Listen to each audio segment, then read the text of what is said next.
am your science teacher, Mrs. Ranjana Anil Shinde.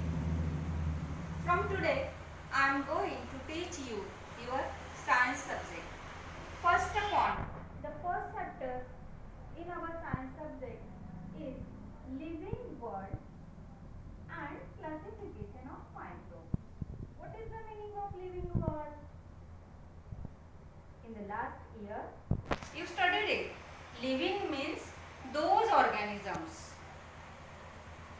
who can breathe. They are called living. And in this year, we have to study about that living organisms. That is about their world. World म्हणजे काय? World म्हणजे सृष्टी किंवा विश्व. तर आपल्याला या living world म्हणजेच सजीव सृष्टीचा अभ्यास करायचा आहे. And also we have to study classification of microbes. त्याचप्रमाणे आपल्याला microbes means microorganisms. Microorganism means those organisms who can visible only by microscope. That is, we can see them with the help of microscope. Without microscope, we can't see them. They are called microbes or microorganisms. In Marathi, microbes किंवा micro organisms ला आपण सूक्ष्मजीव असं म्हणतो. सूक्ष्मजीव, सूक्ष्म त्यांच्या नावातच अर्थ आहे. सूक्ष्म की जे उघड्या डोळ्यांनी आपण बघू शकत नाही, त्यांना आपण म्हणतो सूक्ष्मजीव. तर या आपल्या पहिल्या प्रकरणामध्ये आपल्याला living world and classification of microbes म्हणजेच सजीव सृष्टी आणि सूक्ष्मजीवांचं वर्गीकरण याचा अभ्यास करायचा आहे. मित्रांनो, तुमच्या सगळ्यांच्या समोर पुस्तक असेलच. पुस्तकामध्ये सुरुवातीलाच आपल्याला दिलेलं आहे बघा, कॅन यू रिकॉल. तुम्हाला आठवते का बघा, किंवा आठवा पाहू असा त्याचा अर्थ असतो. आणि दरवर्षी आपण हे आपल्या पुस्तकामध्ये वाचत असतो. काय आहे मग, काय आठवायचंय आपल्याला? First of all, what is the hierarchy for classification of living organisms. हा आपल्याला पहिला प्रश्न विचारलेला आहे. दूसरा प्रश्न विचारलाय, who invented binomial system of nomenclature. And third question, which levels of hierarchy are considered while writing the name in binomial nomenclature. We have to find answers of all these above questions from this chapter. So let us go to the first point of the chapter. What is the first point? Biodiversity and need of classification. Biodiversity and need of classification. What is the meaning of biodiversity in Marathi? Yes, right.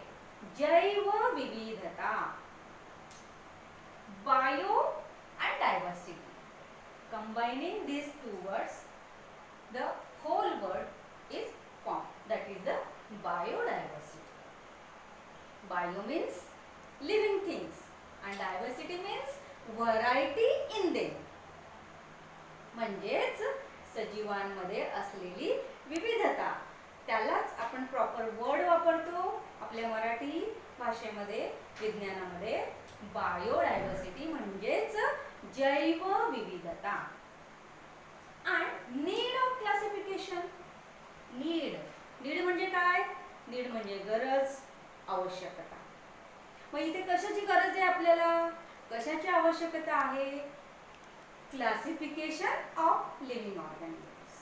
क्लासिफिकेशन्स means to make classes, to make groups, याला म्हणतात classification. या पहिल्या मुद्द्यामध्ये आपल्याला सजीवांमधील विविधता म्हणजेच जैव विविधता आणि त्यांच्या वर्गीकरणाची गरज याचा अभ्यास करायचा आहे. In last year of you learnt that living organism makes adaptations in them according to their geographical region, their food ingestion and defense. What is the meaning of geographical region, food ingestion and defense in Marathi? Can anybody tell me? Yes. The meaning of geographical region means भौगोलिक ठिकाण. Food injection अन्न ग्रहण किंवा अन्न घेण्याची पद्धत, system or mode of taking food. This is called injection of food injection. And defence, defence म्हणजे संरक्षण, म्हणजे सेल्फ प्रोटेक्शन. थोडक्यात काय तर पृथ्वीवरील सजीवांना ज्या परिस्थितीमध्ये ते राहतात त्या परिस्थितीनुसार, त्याचप्रमाणे ते ज्याप्रमाणे अन्न ग्रहण करतात त्यानुसार, त्याचप्रमाणे स्वतःच्या संरक्षणासाठी स्वतःमध्ये काही बदल घडवून आणावे लागतात. And that changes are called adaptation. ॲडॅप्टेशनला आपण मराठीमध्ये अनुकूलन असे म्हणतो. बघा शब्दामध्येच अर्थ आला परत. अनुकूलन, अनुकूल. अनुकूलन मीन्स फेवरेबल कंडिशन, म्हणजे ज्या परिस्थितीमध्ये ते अनुकूल असतात अशी स्थिती ते निर्माण करतात. असे बदल ते स्वतःच्या शरीरामध्ये किंवा त्यांच्या बिहेवियरमध्ये किंवा त्यांच्या वर्तनामध्ये किंवा त्यांच्या वागण्यामध्ये घडवून आणतात. हे झालं त्यांच्यातलं adaptation. Okay. According to 2011 census, around 87 million species of living organisms are found on the earth, in sea and on the land. That is 2011 साली जी सेन्सस म्हणजे जनगणना झाली त्यावेळेला पृथ्वी तलावर सुमारे 87 मिलियन म्हणजे 87 दशलक्ष सजीवांच्या जाती असल्याचं आढळून आलं. 87 मिलियन. किती शून्य बरं 87 वर? कोण सांगेल मला? बरोबर 6 शून्य. 87 मिलियन याचा अर्थ होतो 87 दशलक्ष.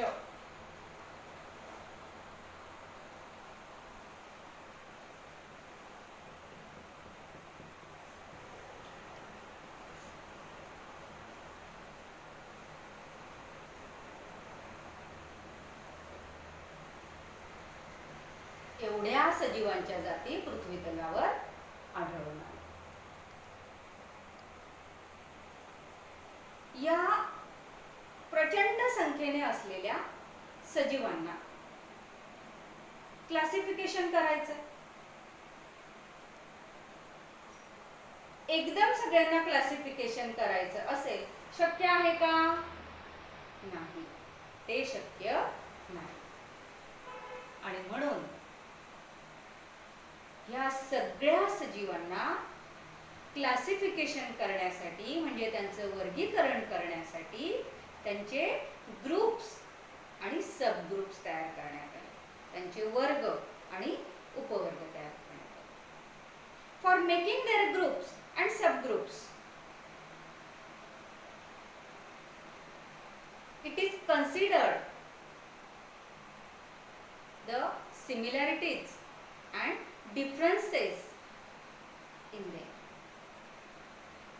म्हणजेच त्यांचे ग्रुप्स आणि सब ग्रुप्स करण्यासाठी त्यांच्यामध्ये असलेल्या सिमिलॅरिटीज, सिमिलॅरिटीज म्हणजे त्यांच्यामध्ये असलेलं साम्य, त्यांच्यामध्ये असलेल्या समान गोष्टी, अँड डिफरन्सेस म्हणजे त्यांच्यामध्ये असलेले भेद, त्यांच्यामध्ये असलेले फरक ह्याचा विचार केला गेला आणि ह्यावरून त्यांचे ग्रुप्स आणि सब ग्रुप्स पाडले गेले. To classify all living organisms into groups and subgroups. This process is called as biological classification. सर्व सजीवांना ग्रुप आणि सबग्रुप मध्ये त्यांचं वर्गीकरण करण्यासाठी जी पद्धत वापरली गेली किंवा जी प्रक्रिया केली गेली त्या प्रक्रियेला म्हणजेच त्या प्रोसेसला बायोलॉजिकल क्लासिफिकेशन म्हणजेच जैव वर्गीकरण असं म्हटलं जातं. This is the definition of biological classification. Which one? The process of dividing all living organisms or all living things into groups and subgroups. It's called biological classification. Now I am writing this definition on the board and you have to also write it in your notebook because this definition is asked to you in your examination. Biological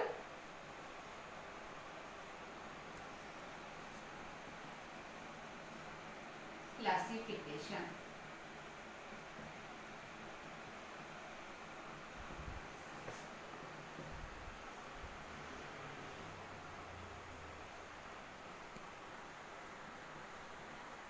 The process of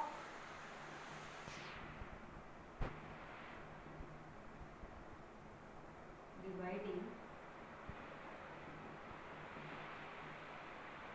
living organisms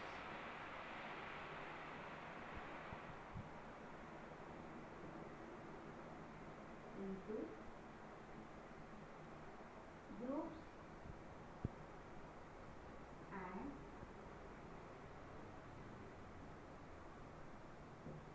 subgroups. It's called biological classification.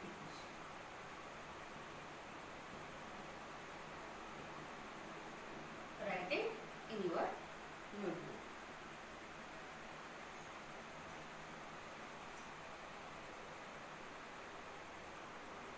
Okay, finished? Now listen to me. Now we have to see the history of classification of living organisms.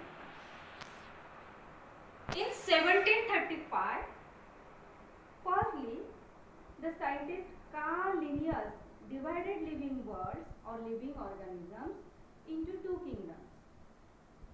Kingdoms means groups, which are, first one is Vegetabilia and second one is Animalia.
म्हणजेच 1735 साली Carl Linnaeus नावाच्या शास्त्रज्ञाने सजीव सृष्टीला दोन गटामध्ये विभाजित केले. दोन गटामध्ये त्याचं वर्गीकरण केलं.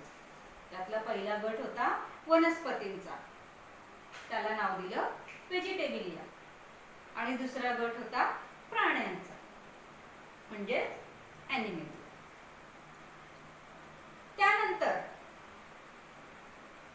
In 1866 scientist Haeckel classified living organisms into 3 groups. He find out third group, and the name of that third kingdom or third group is Protista. Haeckel.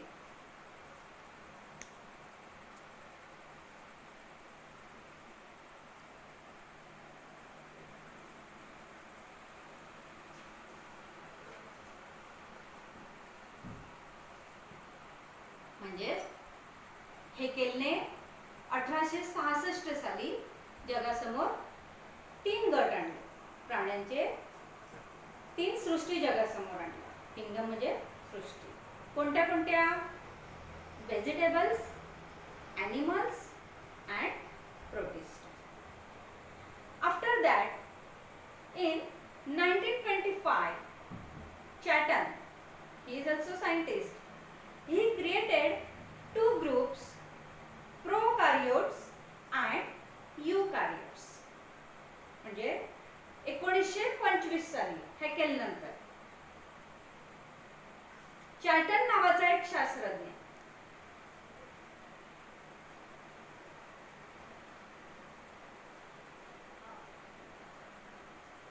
त्याने पुन्हा 2 गट शोधून काढले, 2 सृष्टी शोधून काढल्या, 2 वर्ग तयार केले सजीवांचे. कोणते ते 2 वर्ग? प्रोकारियोट्स. त्यातला फर्स्ट होता प्रोकारियोट्स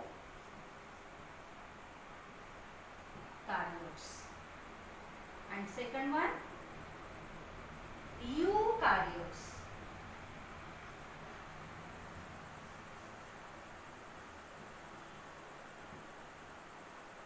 यालाच आपण मराठीमध्ये प्रोकारियोट याला म्हणतो आदिकेंद्रकी and eukaryote याला म्हणतो दृश्यकेंद्रकी. आदिकेंद्रकी म्हणजे असे सजीव की ज्या सजीवांच्या शरीरामध्ये असलेल्या पेशींमध्ये न्यूक्लियस हा दृश्यमान नसतो, केंद्रक हा विजिबल नसतो, त्यांना प्रोकारियोट्स म्हणजे आदिकेंद्रकी असं म्हणतात. आणि दुसरा गट आहे यूकारियोट्स. यूकारियोट्स म्हणजे असे सजीव की ज्या सजीवांच्या शरीरामध्ये असलेल्या पेशींमधलं न्यूक्लियस म्हणजेच केंद्र हे दृश्यमान असतं, विजिबल असतं, स्पष्टपणे दिसतं, म्हणूनच त्यांना दृश्य केंद्रकी त्यांच्या नावांमध्येच अर्थ आहे, म्हणजे यूकारियोट्स असं म्हटलं जातं. After Chatton in 1938 the scientist Copeland, he also divided living organisms or living things into 4 kingdoms. Which are these 4 kingdoms? Copeland. This is the name of the scientist. He divided living organisms into 4 kingdoms. First one is Monera. Not a Monica, Monera. Second one, Protista.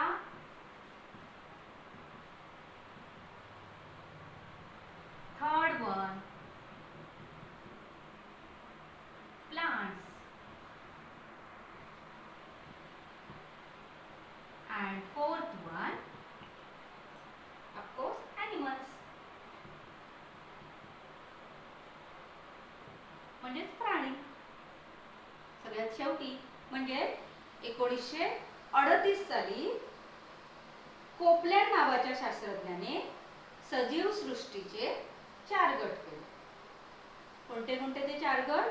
पहिला त्यातला Monera, दुसरा protista, तिसरा plants म्हणजे वनस्पती आणि चौथा animals म्हणजे प्राणी. After Copeland In 1967, Robert Harding Whittaker, this is also the scientist. He was an American ecologist. He divided living organisms into 5 groups. कोण? Robert Harding Whittaker. Robert Harding Whittaker नावाच्या शास्त्रज्ञाने 1969 साली सजीव सृष्टीचं 5 गटामध्ये वर्गीकरण केलं. कोण होता हा रॉबर्ट विटाकर? तर हा अमेरिकन इकॉलॉजिस्ट. इकॉलॉजिस्ट म्हणजे कोण? तर अशी व्यक्ती की ज्या व्यक्तीचा इकॉलॉजी या विषयाचा सखोल असा अभ्यास आहे. आता इकॉलॉजी म्हणजे काय?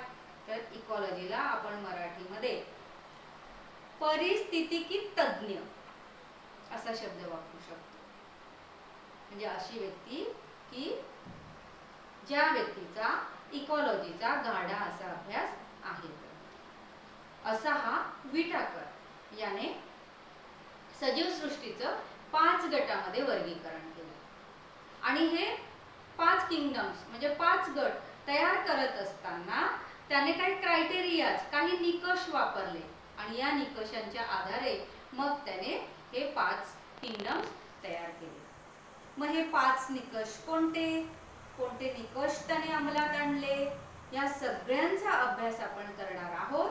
पण ते उद्याच्या तासाला. आज तुम्ही जे काही शिकलात, जी व्याख्या, जी डेफिनेशन मी तुम्हाला सांगितली, ती डेफिनेशन 2 ते 3 वेळा लिहून काढा. लिहिल्यानंतर त्यातला काही भाग जर तुम्हाला समजला नसेल तर तो तुम्हाला आपोआप समजेल. काही शंका असली तर माझ्याशी कॉन्टॅक्ट करा. त्याचप्रमाणे मी गुगल क्लासरूम तयार केलेली आहे. त्या गुगल क्लासरूमचा क्लास कोड मी तुम्हाला आपल्या व्हॉट्सॲप ग्रुपवर पाठवणार आहे. तो क्लास कोड वापरून तुम्ही मी तयार केलेल्या गुगल क्लासरूममध्ये जॉईनिंग व्हा.